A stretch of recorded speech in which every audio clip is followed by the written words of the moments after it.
purposes. And action. Hey there, have you heard that you are what you eat? Well, the reason for that lies in your gut. Eating not only feeds us, but a wide range of bacteria that live within our gut.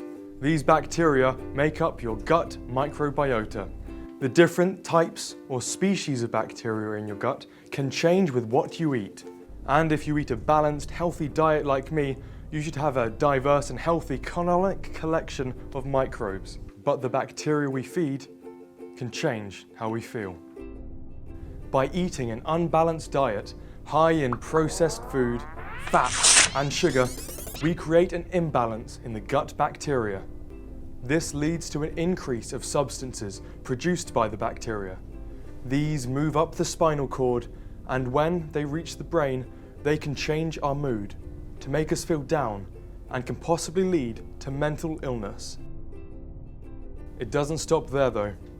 These negative effects on your brain can create a feedback.